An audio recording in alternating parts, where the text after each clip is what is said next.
নমস্কাৰ এনিটক চাই থকা প্ৰত্যেকগৰাকী দৰ্শকক এই মুহূৰ্তত ধন্যবাদ জ্ঞাপন কৰিছো সংবাদ মাধ্যমৰ পৰা চুৰৰ দৰে লুকুৱাই মৰিয়নিত আদিবাসী লোকৰ ঘৰত এতিয়া চলিছে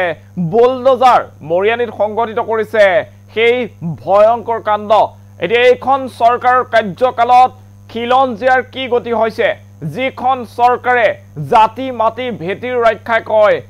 সেইখন চৰকাৰৰ কাৰ্যকালত এতিয়া খিলঞ্জীয়াই চকুলো টুকিবলগীয়া পৰ্যায় হৈছে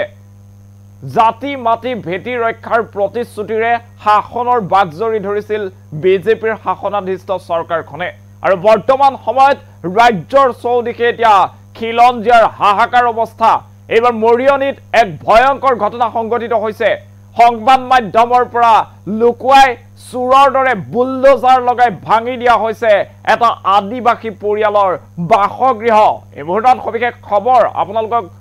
জনোৱাৰ চেষ্টা কৰিছো চুৰৰ দৰে সংবাদ মাধ্যমৰ পৰা লুকুৱাই আদিবাসী লোকৰ ঘৰত চলোৱা হৈছে উচ্ছেদ মৰিয়নিত গোপনে বুলডোজাৰ চলিল আদিবাসী লোকৰ ঘৰত বাগানৰ মাটিৰ পৰা উচ্ছেদ কৰা হৈছে এটা আদিবাসী পৰিয়ালক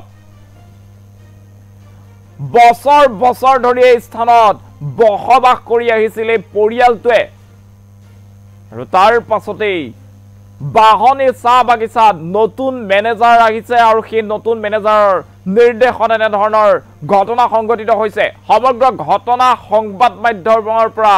লুকুৱাই ৰখাৰ চেষ্টা কৰা হৈছে এই মুহূৰ্তত সেই খবৰ জনোৱাৰ চেষ্টা কৰিছো এতিয়া চুৰৰ দৰে সংবাদ মাধ্যমৰ পৰা লুকুৱাই আদিবাসী পৰিয়ালৰ বাসগৃহ বুলডোজাৰ চলাই ভাঙি দিয়া হৈছে মৰিয়নিত সংঘটিত হৈছে এই ভয়ংকৰ ঘটনা আৰু এইখন চৰকাৰৰ কাৰ্যকালত আচলতে হৈছে কি ৰাজ্যৰ চৌদিশে কি হ'বলৈ গৈ আছে খিলঞ্জীয়াৰ সুৰক্ষা দিয়াৰ প্ৰতিশ্ৰুতি প্ৰদান কৰা চৰকাৰৰ কাৰ্যকালত কি চলিছে আপোনালোকে চাই লওক এই মুহূৰ্তত নিজৰ চকুৰে এয়া মৰিয়নিৰ দৃশ্য এনেদৰে এই পৰিয়ালটোৰ বাসগৃহ ভাঙি দিয়া হৈছে আৰু এই পৰিয়ালটোৱে 120 বছৰ ধৰি এই চাহ বাগিচাত কৰ্মৰত হৈ আছিল আৰু সেয়েহে তেওঁলোকে সেই স্থানত কৰ্মসূত্ৰে বসবাস কৰি আছিল আৰু তাৰ পাছতেই বাগিচাৰ নতুন মেনেজাৰ অহাৰ পিছত এনেদৰে বুলডোজাৰ লগাই ভাঙি দিয়া হৈছে সেই পৰিয়ালৰ বাসগৃহ আৰু এই সংবাদ মাধ্যমত সম্প্ৰচাৰ হোৱা দেখিবলৈ পোৱা নাই অসমৰ সংবাদ মাধ্যমৰ পৰা লুকুৱাই ৰখা হৈছে এই উচ্ছেদৰ খবৰ এই মুহূৰ্তত সেই খবৰ জনাই আছো চাওক খিলঞ্জীয়াৰ কি গতি হৈছে এইখন চৰকাৰৰ কাৰ্যকালত এতিয়া এনেদৰে আদিবাসী লোকৰ ঘৰ ভাঙি দিয়া হৈছে আৰু প্ৰশাসনৰ চকুৰ পৰা আঁতৰাই আচলতে সংবাদ মাধ্যমৰ চকুৰ পৰা আঁতৰাই লুকুৱাই চুৰৰ দৰে এনেদৰে মৰিয়নিত ভাঙি দিয়া হৈছে আদিবাসী লোকৰ বাসগৃহ 120 বছৰ ধৰি এই পৰিয়ালটোৱে এই স্থানত বসবাস কৰি আহিছিল আৰু এনেদৰে বাহনী যি চাহ বাগিচা আছে বাহনী চাহ বাগিচাৰ মেনেজাৰ সলনি হোৱাৰ পিছতে এতিয়া এনেদৰে বুলডোজাৰ লগাই ভাঙি দিছে আদিবাসী লোকৰ বাসগৃহ এই পৰিয়ালটোৰ এতিয়া হাহাকাৰ অৱস্থাৰ সৃষ্টি হৈছে কলৈ যাব যথেষ্ট ডাঙৰ এটা পৰিয়াল তেওঁলোক লৰা ছোৱালীৰ সৈতে কলৈ যাব সেই দিখত এতিয়া হাহাকাৰ সৃষ্টি হোৱা দেখিবলৈ পাইছে এই পৰিয়ালটোৱে সময় বিচাৰিছিল বাগিচা কৰ্তৃপক্ষৰ পৰা কিন্তু বাগিচা কৰ্তৃপক্ষই তেওঁলোকক সময় নিদিলে আৰু এনেদৰে সংবাদ মাধ্যমৰ পৰা লুকুৱাই সম্পূৰ্ণৰূপে চুৰৰ দৰে উচ্ছেদ চলোৱা হৈছে বুলডোজাৰ লগাই জেচিবিৰে এনেদৰে ভাঙি দিয়া হৈছে তেওঁলোকৰ বাসগৃহ আৰু অসমৰ সংবাদ মাধ্যমৰ পৰা লুকুৱাই ৰখাৰ চেষ্টা কৰিছে এই দৃশ্য এই ভয়ংকৰ খবৰ লুকুৱাই ৰখাৰ চেষ্টা কৰিছে যিখন চৰকাৰৰ কাৰ্যকালত দেখিবলৈ পাইছিলো যে মুখ্যমন্ত্ৰী গৰাকীয়ে জাতি মাটি ভেটি আৰু খিলঞ্জীয়াৰ সুৰক্ষাৰ কথা কয় সেইখন চৰকাৰৰ কাৰ্যকালত এতিয়া প্ৰকৃততে কি চলিছে আপুনি নিজৰ চকুৰে চাই লওক এয়া মৰিয়নিৰ দৃশ্য আৰু মৰিয়নিত এনেদৰে দেখিবলৈ পোৱা গৈছে আদিবাসী লোকৰ বাসগৃহৰ ওপৰত বুলডোজাৰ চলাইছে বাগিচা কৰ্তৃপক্ষই বুলডোজাৰ চলাইছে আৰু এই পৰিয়ালটোৱে 120 বছৰ ধৰি এই স্থানত বসবাস কৰি আহিছিল তেওঁলোকে বাগিচাত কাম কৰিছে তেওঁৰ দেউতাকে কাম কৰিছে তেওঁৰ ককা দেউতাকেও সেই বাগিচাতে কাম কৰিছে আৰু সেই সূত্ৰে কৰ্মসূত্ৰে তেওঁলোকে সেই স্থানত বসবাস কৰি আহিছিল কিন্তু তাৰ পাছত এতিয়া বাগিচাৰ যিজন মেনেজাৰৰ দায়িত্বত থকা ব্যক্তি সেই ব্যক্তিজন সলনি হোৱাৰ পিছতে এনেদৰে চুৰৰ দৰে সংবাদ মাধ্যমৰ পৰা লুকুৱাই বাসগৃহ এই পৰিয়ালটোৰ সম্পূৰ্ণৰূপে ধ্বংস কৰি দিয়া হৈছে আৰু তাৰ পাছতে এই পৰিয়ালৰ মাজত এতিয়া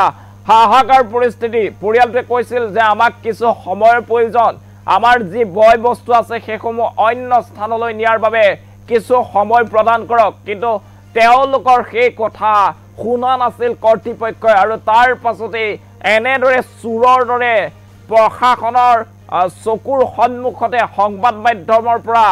আঁতৰাই লুকুৱাই এনেদৰে চলাইছে উচ্ছেদ আৰু এই উচ্ছেদৰ যি খবৰ সেয়া অসমৰ সংবাদ মাধ্যমৰ পৰা লুকুৱাই ৰখাৰ চেষ্টা কৰা হৈছে এয়া মৰিয়নিৰ দৃশ্য আৰু মৰিয়নিত এনেদৰে আদিবাসী লোকৰ বাসগৃহত এতিয়া প্ৰশাসনৰ উচ্ছেদ চলিছে প্ৰশাসনে বুলডোজাৰ লগাই ভাঙি দিছে এই আদিবাসী পৰিয়ালৰ বাসগৃহ আৰু আদিবাসী পৰিয়ালটো এতিয়া কোট জাম কি কৰিম অৱস্থাৰ সৃষ্টি হৈছে তেওঁলোকে কিছু সময় বিচাৰিছিল কিন্তু তেওঁলোকৰ সময় দিয়া নহল আৰু এই খবৰ অসমৰ সংবাদ মাধ্যমৰ পৰা সম্পূৰ্ণৰূপে লুকুৱাই ৰখাৰ চেষ্টা কৰিছে বাগিচা কৰ্তৃপক্ষই এতিয়া এনেদৰে দম্ভালি দেখুৱাইছে আৰু মুখ্যমন্ত্ৰী হিমন্ত বিশ্ব শৰ্মাই যিখিনি সময়ত কৈ থাকে যে খিলঞ্জীয়াৰ সুৰক্ষা দিব এইখন চৰকাৰে খিলঞ্জীয়াৰ সুৰক্ষা সুনিশ্চিত কৰিব সেইখন চৰকাৰৰ কাৰ্যকালত প্ৰকৃততে খিলঞ্জীয়াৰ এতিয়া কি অৱস্থা হৈছে এবাৰ নিজৰ চকুৰে আপুনি চাই লওক আৰু এইসকল যি পৰিয়াল আছে দুৰ্ভগীয়া পৰিয়ালৰ লোকৰ কিছু মন্তব্য আছে সেই মন্তব্য এই মুহূৰ্তত আপোনালোকক শুনাইছো শুনক তেওঁলোকে কি কয় আমি জোহাৰ জনাইছি মোৰ নাম হল বিৰজু সিং তাঁতী মোৰ বাপেৰ নাম ঘন সিং তাঁতী ঘন সিঙের বাপের নাম কৃষ্ণ সিং তাঁতী আর কৃষ্ণ সিঙের বাপের নাম রহে রামচন্দ্র সিং তাঁতী তোরা এই যেটা ঘর দেখাচ্ছি আমি তোদেরকে এটা ঘর আমাদের রহে আজ যোৱা দুদিন আগে 3 তারিখে পুলিশ আইলো আর বাগানের মালিক আইলো ম্যানেজার আইলো আর জেসিপি আনলো আর মই ঘরে নাই থাকা অবস্থা এই ঘরটা ভাঙে দিল তো সবাই দেখে পাচ্ছি এই ঘরটা আমাদের রহে তোরা যে এই আগতে যে মাটিটা দেখছি এই মাটিগুলা গোটেই মাটিগুলা আমাদের রহে তো হ্যাঁ এই মাটিগুলা গোটেই আমাদের রহে তো আমাদের জেজেবাকে মানে রামচন্দ্র সিং তাঁতীকে বললো যে মাটিটো আমাক আমাদেরকে দে আর তোদেরকে আমরা পারমিট কাম দিব পারমিট সিট দিব আর তোদের ভবিষ্যৎ তোদের গোটেই মানে পরিয়ালটা ঠান্ডাটা গোষ্ঠীটা টেনশন না লিবি হিয়া পারমিট কাম দিব থাকবি হিয়া বনাই মেয়ে থাকবে ভবিষ্যতে একো প্রবলেম না হবে মানে একো অসুবিধা না হবে বলে এরকম ভাবলো আর ওটা আমি তো জানি সবই আমাদের মানুষগুলা মানে সিধা সাদা আর ইমানটা যে ভবিষ্যৎ এরকম হবে বলে ভাবে না দিয়ে দিল তার পিছে কামটা দিয়া পিছে কৃষ্ণ সিং তাঁতীকে বাগানের সেক্রেটারি দায়িত্ব দিল ওটা ভাবলো আর বহুত ডাঙর মানে হয়ে গেল নিজেকে ভাবলো সেক্রেটারি দিল ওরকম বলে কেন মাটি বাড়িটা দিল তার পিছনে আর কামগুলা দিল কিন্তু এই 10 পুরা মাটিটা আমরা আজ নাই খুঁজছি কারণ আমাদের কিনা ওরকম বেলেগ কাগজপত্র একটু সবুজ না আর ভবিষ্যৎ আমরা আগেও মাটিটা নাই খুঁজেছি কিন্তু আজি এই ভিডিওটা এখানে বানাতে হচ্ছে যে যেহেতু রামচন্দ্র তাঁতীকে বলে রহে যে তোর ভবিষ্যৎ বা তোর সেনাপুলাগুলা একটু দায়িত্ব খানদান একটু প্রবলেম না হবে বলে এটা মানে চুক্তি মুখী চুক্তি হিসাবে মাটিটা লেগে পারমিশনটা দিল কিন্তু ওই হিসাবে তো আজি এই ঘরটা জেসিপি লাগাই তো ভাঙে দিল বাগানে ভাঙে দিল তো আমি আজকে এটা অনুরোধ জানাচ্ছি বা জানতে খুঁজছি বা তোদেরকে আমি বলছি যে এরকম যদি বাগানে যদি মানুষের ঘর ভাঙে থাকে তো মানুষগুলা এখন যাবে কা আমাদের ঘর ভাঙে দিল আমরা এখন কাহা যাব কি কথা আমরা তো নিজেই আমরা বুঝে নাই পাচ্ছি কারণে আমাদের মানে বাগানে থাকা মানুষ আমাদের মাটি বাড়ি তো আমাদের ইমান ভাবি যে আমাদের মাটিটা এটাই বলে আমরা জানি আমরা তো আমাদেরকে তো কেবা কাহা বলে আনে রহে আমরা উড়িষ্যালে হোক বিহার के আনলে হোক কাহা পালে তো আমাদেরকে আনে রহে जिसको सब जिसको তোদেরকে ব্রিটিশ আনে রহে বা আমাদেরকে আনে রহে আমরা বিভিন্ন রাজ্য তাহলে আমাদেরকে ব্রিটিশের বাগানে কাম করতে আনে রহে ওই হিসাবে আমাদেরকে জায়গা দিয়ে রহে তো আমাদের দুটা সিট রহে আমাদের পরিয়ালটা কাম করে আমি বাগানে কাম নাই করতে পারি কিন্তু আমাদের জোনটা দুটা পারমিট সিট দে রে ও পারমিট সিটে আজিলেও কাম করে এটা আমার ভাইয়ের ঘর ও আমার ভাই বোয়ারিটা পারমিট কামটা এখনও করে আর আমার একটা বহিন আহে ও পারমিট সিটটা কাম করে আহে কাম করে থাকা অবস্থায় আমাদের ঘরটা কি গানে ভাঙলো ওটাই মানে বহুত মানে দুঃখ লাগছে বা আমরা ভাবে নাই পারি যে এরকম হবে ঘটনাটা আর এই যে ঘটনা তোরা সবাই দেখে পাচ্ছি আমাদের বাগানের মানুষগুলা মানে কাম করলে বাগান মাটি থাকবে বা এখন আমি করলি বা আমার সেনারা নাই করতেও পারে তো বলে যে ঘরটা ভাঙে দিবে বা খেদাই দিবে ওরকম তো আমরা যাবো কাহা वो हमारे माटी बाड़ी तो नहीं थे और हम तो बागान मानुष हमारा तो भाभी जो हमारा जोटा बसे ओटाई हमारे माने जेनिबा हमारे निजर बोले हमारा भावे थी এখন আমরা তোরাই বল আমরা কি করব কাহা যাব কি একদম আমরা একটু বুঝেই না পাচ্ছি এটা অবস্থা দেখছি আর এরকম ভাঙে সাঙে সব শেষ করলো যদিন এই ঘটনাটা মানে হইল ওদিন আমরা গোটে মিডিয়া সেটাকে ফোন করলি একটা মিডিয়া না এলো একটা কেউ মানে আইলই নাই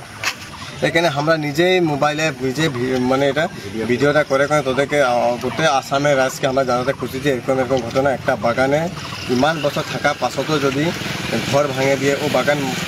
ফ্যামিলিতে বা পরিয়ালটা কাহা যাবে কি করবে এখন তো একটু বুঝে নাই পাচ্ছে আমাদের ল'ৰা ছোৱালী কি নাই পঢ়ব লাগে নাকি পঢ়া লিখা নাই করব লাগে নাকি আর যদি পঢ়া লিখা যদি আমি যেনিবা বাগানে কাম করলি আমার কালি হয়তো বেটারে কাম নাই করতে পারে পঢ়া লিখে ভাল মানুষ হয়ে গেল কি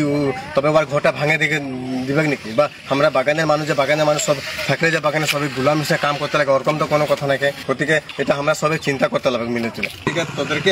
আমরা সব আমাদের বাগানিয়া যেগুলা ভাই বন্ধু আছে সবকে আমরা অনুরোধ জানাই যে তোরা বস্তুটা কি করতে লাগবে তোরা সহায় করতে লাগবে আমাদেরকে আর আমরা কি করবো তোরাই অলপ পরামর্শ দিতে লাগবে আর আমাদের লোক সহযোগ করতে লাগবে কারণ আমরা সব তো বাগানে কাম করি বা বাগানের মাটিটাকে নিজের বলে ভাবে থাকি তো আমাদের আজি আমার লগে বা আমার পরিয়ালটার লগে এরকম হলো কালি তো তোদের না হবে কি গ্যারেন্টি হয় আর তোরা বা আমরা সবাই তো বাগানে মাটিয়ে থাকি হ্যাঁ আজ আমার ঘর ভাঙলো হয়তো কালি আরও বেলেগের ভাঙবে আর ইয়া আমাদের বাহানি বাগানে 4-5টা ঘরের নামে এনে কেস মালিক দিয়ে গেলে নোটিশ দিয়ে করে ওরা কেসের মানুষগুলা খুদে হয় গতিকে আমারটা ভাঙে দিল আমার হালে ডালে হবো আর একটা পরিয়ালকে ভাঙে দিল হালে ডালে হবে মানুষগুলো যাবে কাহা গতিকে রাজ সবকে অনুরোধ জানাই তোরা এই কথার অলপ চিন্তার চেষ্টা কর আর আমাদেরকে সহায় কর ঘরটা ভাঙে দিলে এখন মই ছেনাপোনাকে গেলে এখানে যাবো কাহা আমার জায়গা জমি নাই তো আমাকে এই জায়গাটাই থাকবো যদি আমাদের ছেনাপোনা কিন্তু স্কুল যাই থাকে পড়ে যাই থাকে সবকে এখন জুয়া বন্ধ করে দিয়েছে আমি সবকে বন্ধ করে এই জায়গাটাই আসি আর মুখে যদি মুখে জায়গা জমি না দিয়ে আমি ছেনাপোনাকে লেগে এই জায়গাটাই থাকবো আর যদি কোনো আসবে পুলিশ আসবে তো হিয়াই আমাদেরকে সবকে মারে কোনো যাবে এখান থেকে ঘর দুয়ার আমাকে नहीं লাগবে আমি আজকালি ছেনাগুলাকে কি আমি স্কুল ভেজাই কেন আমি ভুল করলি নিজে যদি স্কুল ভেজাই ভুল করলি তো রাজ বিচার করে দে আমি ছেনাগুলাকে আমি পড়া লেখা কেন ভুল করলি না ভাল করলি আর যদি আমি স্কুল যদি বন্ধ করবো যদি স্কুল যদি পড়াবার আমরা যদি বাগানের মানুষ যদি স্কুল যদি নাই পড়াবার হয় তবে স্কুলটা খুলে দিল কি কানে তবে তো আমরা স্কুল ভেজা স্কুল খোলা কানে আমরা স্কুল ভেজাছি না আমরা যদি স্কুল যদি ভেজা যদি নাই রহে তো স্কুলটা খুলবো না লাগছিল আমরা ছোটবেলা ওদেরকে পা তুলতে শিখাতি মোর মোটা মানুষ নাই করে ওটা আমি জানি যে মোর মোটা মানুষ নাই করে কিন্তু আমি তো 2-3 বার গেলি ম্যানেজারকে বাবু গিলাকে বলতে বাগানে মুখে কাম দে কিন্তু মুখে কাম নাই দিল তা আমি কিবা তো যিকোনো বেপখারি করতে পারি করলি আর ছেনাপুলাকে স্কুল ভেজালে এগুলা লাগে মোর ছেনাপুনা সব এখন স্কুল ঘর ভাঙে দিয়া কেন সবকে কলেজ বন্ধ করে দিয়েছি সব ঘরে এখন কাহান কাপড় কানি নাই কোনো নাই কিরকম আমি স্কুল ভেজাবো না কলেজ ভেজাবো সব কোনো নাই ঘর দুয়ার ভাঙে দিল মানে সবকে ঘরে বন্ধ করে রাখে দিয়েছি স্কুল করে রাজ্য সব কি করছি বিচার করে দে মুখে বিচার করে দে মুখে আর নাই দিতে পারে তো আমরা ইতনে কিলো সর খাই করে ইতনে মজা আমরা নাই পারবো কাম যাতে কেন আমরা জায়গা মানুষ নাই খিলঞ্জীয়াক সুৰক্ষা দিয়া চৰকাৰৰ কাৰ্যকালত কি সংঘটিত হৈছে এবাৰ আপুনি নিজৰ চকুৰে চাই লওক এতিয়া সংবাদ মাধ্যমৰ পৰা লুকুৱাই ভাঙি দিয়া হৈছে আদিবাসী লোকৰ বাসগৃহ 120 বছৰ ধৰি এই স্থানত বসবাস কৰি আহিছিল এই পৰিয়ালটোৱে আৰু বাগিচাৰ মেনেজাৰ সলনি হোৱাৰ পিছতে এই পৰিয়ালৰ বাসগৃহত এতিয়া চলিছে বুলডোজাৰ অসমৰ সংবাদ মাধ্যমৰ পৰা লুকুৱাই ৰখা হৈছে এই বাতৰি সেই বাতৰি এতিয়া লুকুৱাই ৰখাৰ চেষ্টা কৰিছে অসমৰ সংবাদ মাধ্যমৰ পৰা 120 বছৰ ধৰি তেওঁলোকে কেইবাটাও প্ৰজন্মই আচলতে এই বাগিচাত কাম কৰি আহিছিল আৰু সেই সূত্ৰে তেওঁলোকে সেই স্থানত বসবাস কৰিছিল কিন্তু বাগিচাৰ মেনেজাৰ সলনি হোৱাৰ পিছতে এতিয়া বুলডোজাৰ লগাই ভাঙি দিয়া হৈছে এটা পৰিয়ালৰ বাসগৃহ অসমৰ মুখ্যমন্ত্ৰী হিমন্ত বিশ্ব শৰ্মাই এই দৃশ্য চাওক যি সময়ত তেওঁ খিলঞ্জীয়াৰ সুৰক্ষা প্ৰদানৰ কথা কয় সেই সময়ত এতিয়া খিলঞ্জীয়া আদিবাসী লোকে কেনেদৰে চকুলো টুকিব লগা পৰ্যায় হৈছে সেয়া এবাৰ নিজৰ চকুৰে আপুনি চাওক এয়া মৰিয়নিৰ দৃশ্য মৰিয়নিৰ এনেদৰেই বাগানৰ মেনেজাৰে দম্ভালি মাৰি এটি আদিবাসী পৰিয়ালৰ বাসগৃহ সম্পূৰ্ণৰূপে ধ্বংস কৰি পেলাইছে পৰিয়ালটোৱে বাৰে বাৰে আহ্বান জনাইছিল যে আমাক কিছু সময়ৰ প্ৰয়োজন আমাৰ বয় বস্তু বহুত আছে সেই বয় বস্তু অন্য স্থানলৈ নিয়াৰ বাবে কিছু সময় লাগে বুলি পৰিয়ালটোৱে অনুৰোধ কৰিছিল কিন্তু সেই পৰিয়ালৰ অনুৰোধ নামানিলে আৰু এনেদৰে বুলডোজাৰ লগাই ভাঙি দিয়া হৈছে এটি আদিবাসী পৰিয়ালৰ ঘৰ আৰু এই পৰিয়ালটোৱে 120 বছৰ ধৰি সেই স্থানত বসবাস কৰি আহিছিল তেওঁৰ দেউতাক ককাক সকলোৱে সেই বাগিচাত কাম কৰিছিল বাহনী চাহ বাগিচাত আৰু সেই বাগিচাত কাম কৰা সূত্ৰে তেওঁলোকে সেই স্থানত নিগাজিকৈ আছিল আৰু অৱশেষত এতিয়া বাগিচা কৰ্তৃপক্ষই এনেদৰে বুলডোজাৰ লগাই ভাঙি দিছে এতিয়া আদিবাসী পৰিয়ালৰ বাসগৃহ আৰু যি সমগ্ৰ ঘটনা আছে সেই ঘটনা এতিয়া অসমৰ সংবাদ মাধ্যমৰ পৰা লুকুৱাই ৰখাৰ চেষ্টা কৰিছে অসমৰ সংবাদ মাধ্যমত সেই বাতৰি পৰিবেশন হোৱা দেখিবলৈ পোৱা নাই এখন অসমত আচলতে চাৰিওফালে কি চলিবলৈ আৰম্ভ কৰিছে চাৰিওফালে কেৱল উচ্ছেদ আৰু উচ্ছেদ চাৰিওফালে এতিয়া হাহাকাৰ অৱস্থাৰ সৃষ্টি হৈছে তাৰ মাজতে এতিয়া খিলঞ্জীয়া আদিবাসী লোকৰ অৱস্থা এবাৰ চাই লওক খিলঞ্জীয়া আদিবাসী এটা পৰিয়ালক মৰিয়নিত এনেদৰে উচ্ছেদ চলোৱা হৈছে এনেদৰে বুলডোজাৰ লগাই ভাঙি দিয়া হৈছে আৰু সমগ্ৰ দৃশ্য সমগ্ৰ খবৰ লুকুৱাই ৰখাৰ চেষ্টা কৰা হৈছে সংবাদ মাধ্যমৰ পৰা সংবাদ মাধ্যমত সেই বাতৰি প্ৰচাৰ হ'বলৈ দিয়া নাই সেই বাতৰি প্ৰচাৰ হোৱা দেখিবলৈ পোৱা নাই সংবাদ মাধ্যমৰ পৰা লুকুৱাই চুৰৰ দৰে এনেদৰে বুলডোজাৰ চলোৱা হৈছে আদিবাসী লোকৰ বাসগৃহত আৰু যে বাহনী চাহ বাগিচা আছে সেই বাহনী চাহ বাগিচাৰ মেনেজাৰজন সলনি হোৱাৰ পাছতে এনেদৰে এতিয়া আদিবাসী পৰিয়ালৰ বাসগৃহত বুলডোজাৰ চলোৱা হৈছে আৰু আদিবাসী পৰিয়ালটোৱে বাৰে বাৰে অনুৰোধ জনাইছিল যে আমাক কিছু সময়ৰ প্ৰয়োজন আমাৰ বয় বস্তু বহুত আছে আমাৰ লৰা ছোৱালী আছে গতিকে আমাক সেই বয় বস্তু অন্য স্থানলৈ নিয়াৰ বাবে কিছু সময়ৰ প্ৰয়োজন বুলি অনুৰোধ জনোৱা হৈছিল কিন্তু সেই অনুৰোধ নুশুনিলে সেই অনুৰোধৰ প্ৰতি গুৰুত্ব আৰোপ নকৰি এনেদৰে বুলডোজাৰ লগাই ভাঙি দিয়া হৈছে আদিবাসী পৰিয়ালটোৰ বাসগৃহ আৰু এতিয়া আদিবাসী পৰিয়ালটোৰ হাহাকাৰ পৰিস্থিতিৰ সৃষ্টি হৈছে ক'ত যাম কি কৰিম কাক কম এনে ধৰণৰ পৰিস্থিতিৰ সৃষ্টি হৈছে মুখ্যমন্ত্ৰী গৰাকীয়ে যি সময়ত উল্লেখ কৰি আহিছে যে খিলঞ্জীয়া জাতি মাটি ভেটিৰ সুৰক্ষা প্ৰদান কৰিব সেই চৰকাৰৰ কাৰ্যকালত এই আপোনালোকে চাওকৃ দৃশ্য স্পষ্ট হৈ উঠিছে খিলঞ্জীয়া আজি চকুলো টুকিব লগা হৈছে খিলঞ্জীয়াৰ বাসগৃহ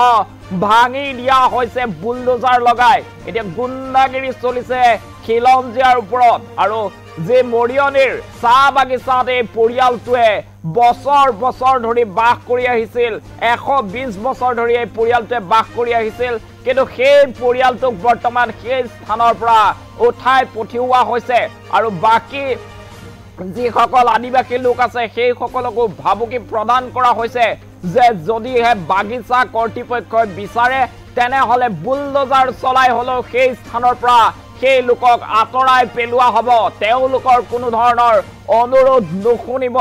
বাগিচা কৰ্তৃপক্ষই এই পৰিয়ালটোৰ এতিয়া হাহাকাৰ অৱস্থা পৰিয়ালটোত বৃদ্ধ আছে মহিলা আছে শিশু আছে গতিকে তেওঁলোক কলৈ যাব কি কৰিব তেনে পৰিস্থিতিৰ সৃষ্টি হৈছে এতিয়া অসমত চলিছে কি জাতি মাটি ভেটিৰ ৰক্ষাৰ প্ৰতিশ্ৰুতি দিয়া চৰকাৰৰ কাৰ্যকালত এয়াই নেকি জাতি মাটি ভেটি ৰক্ষাৰ প্ৰতিশ্ৰুতিৰ পূৰণ এতিয়া খিলঞ্জীয়া আদিবাসীৰ এই পৰিয়ালটোৱে নাগুৰ অৱস্থা হৈছে তেওঁলোকে এতিয়া পাৰাপাৰ পোৱা নাই যেহেতু বাগিচা কৰ্তৃপক্ষ তেওঁলোকক আগতীয়াকৈ কোনো জাননী প্ৰেৰণ কৰা নাছিল তেওঁলোকৰ আগতীয়াকৈ জনোৱা হোৱা নাছিল সেই স্থান এৰিব লাগিব বুলি অকস্মাত বুলডোজাৰ লৈ আহি এনেদৰে সম্পূৰ্ণ এটা আদিবাসী পৰিয়ালৰ বাসগৃহ সম্পূৰ্ণৰূপে ধ্বংস কৰি দিয়া হৈছে আৰু সেই বাতৰি অসমৰ সংবাদ মাধ্যমত প্ৰচাৰৰ ব্যৱস্থা কৰা হোৱা নাই প্ৰচাৰ কৰা দেখিবলৈ পোৱা নাই কিয়নো চুৰৰ দৰে আচলতে বাগিচা কৰ্তৃপক্ষই চুৰৰ দৰে এনেদৰে চলাইছে উচ্ছেদ অভিযান আৰু আদিবাসী পৰিয়ালটোত বৃদ্ধৰ পৰা মহিলালৈকে কেইবাটাও সদস্য আছিল এতিয়া তেওঁলোকৰ অৱস্থা কি হ'ব তেওঁলোক কলৈ যাব তেওঁলোকে কাক ক'ব এই বিষয়ে গতিকে চৰকাৰখনে এই ক্ষেত্ৰত কি কৰি আছে তাক লৈ প্ৰশ্ন উত্থাপিত হৈছে। বাগিচা কৰ্তৃপক্ষই এনেদৰে দম্ভালি মাৰিছে, এনেদৰে উদ্ভণ্ডালি দেখাইছে। এয়া মৰিয়নিৰ দৃশ্য আৰু মৰিয়নিত এনেদৰে এটা আদিবাসী পৰিয়ালৰ বাসগৃহ জেচিবিৰে ভাঙি পেলোৱা হৈছে, উচ্ছেদ চলোৱা হৈছে। 120 বছৰ ধৰি তেওঁলোকে সেই স্থানত এনেদৰে নিগাজকৈ আছিল আৰু তাৰ পাছতেই বাগিচাৰ মেনেজাৰ সলনি হোৱাৰ পিছতেই এনেদৰে কোনো আগতীয়াকৈ জাননী প্ৰদান নকৰাকৈ সেই দুৰ্ভগীয়া পৰিয়ালৰ বাসগৃহ ভাঙি পেলোৱা হৈছে। আৰু অসমৰ সংবাদ মাধ্যমত সেই বাতৰি সম্প্ৰচাৰ যাতে নহয় তাৰ প্ৰতি লক্ষ্য ৰাখি তেওঁলোকে চোৰৰ দৰে আচলতে এনেদৰে উচ্ছেদ চলাইছে। সংবাদ মাধ্যমৰ কোনো লোকক তালৈ যাবলৈ দিয়া হোৱা নাই। এতিয়া মুখ্যমন্ত্ৰীগৰাকীয়ে প্ৰশাসনে সেই বাগিচা কৰ্তৃপক্ষৰ বিৰুদ্ধে যি এই উচ্ছেদ চলাইছে তেওঁলোকৰ বিৰুদ্ধে কি ব্যৱস্থা গ্ৰহণ কৰে সেয়া কিন্তু আগন্তুক সময়ত লক্ষণীয় হ'ব। আমি দেখুৱাইছো সেই দৃশ্যাংশ, আৰক্ষীৰ লোকো আছে, প্ৰশাসনো আছে। প্ৰশাসনৰ চকুৰ সন্মুখতে এনেদৰে ভাঙি পেলোৱা হৈছে আদিবাসী লোকৰ বাসগৃহ। খিলঞ্জীয়াৰ সুৰক্ষা কিমান এই মুহূৰ্তত সেয়া এক ডাঙৰ প্ৰশ্ন। এই মুহূৰ্তত উচ্ছেদিত পৰিয়ালৰ সদস্যৰ কিছু মন্তব্য আছে, সেই মন্তব্য এই মুহূৰ্তত শুনাবলৈ অনুৰোধ জনাইছো। মোৰ নাম হ'ল বিজু সিং তাঁতী, মোৰ বাপেৰ নাম ঘন সিং তাঁতী, ঘন সিঙৰ বাপেৰ নাম কৃষ্ণ সিং তাঁতী আৰু কৃষ্ণ সিঙৰ বাপেৰ নাম ৰহে ৰামচন্দ্ৰ সিং তাঁতী।